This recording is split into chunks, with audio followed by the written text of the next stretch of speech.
大家好，我係 Alan，今日會講下點樣 keep 單同埋點樣 keep 齊單。首先講下點樣 keep 齊單。市面上有好多 app 可以做到，影完張單，揀選會計科目，然後做埋帳。有啲 app 可以俾你大量下載啲單去你自己嘅 Google Drive。我建議你揀出名啲嘅 app，例如 Xero 或者 QuickBook，價錢 around 幾百蚊一個月。如果唔想俾錢，可以用 WhatsApp 代替。做法係，如果有兩種付款方法，你就開兩個 WhatsApp 群組。假設係信用卡同八達通。當你用信用卡找完數，你就影低張單 send 去信用卡群組。最後一次過將群組入面嘅單下載去 Google Drive。只要你養成呢個習慣，就可以 keep 齊啲單。至於啲單要點樣 keep，我會建議大家根據付款方法做分類，好似上述例子咁，信用卡同八達通分開兩個 folder。keep 齊單除咗幫你扣足啲稅，你盤賬目準確，分析出嚟嘅數據先至有用，而且唔使擔心觸犯法例。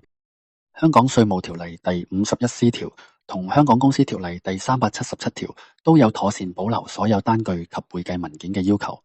如果違反第51C 條，最高罰款係10萬蚊。無單據嘅支出如果不被接納，可能要補交稅兼罰息。如果違反第377條，最高罰款係30萬，甚至監禁，最高年期係12個月。以下係 keep 單4大核心要點，俾大家參考一下。一、保留期限，所有業務記錄必須保留最少7年。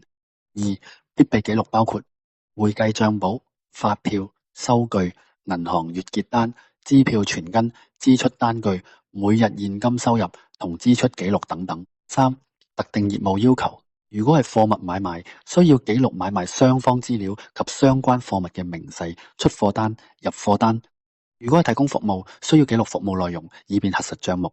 四、保存方式可以係紙本或者電腦方式儲存，建議定期 backup，以防資料遺失。總括而言，用 app 的確有好多好處，但一 app 在手，責任全有。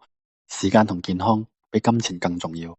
老闆要得閒，先有時間思考公司方向，經營創新，公司先會越做越好。今日分享到呢度，下集見。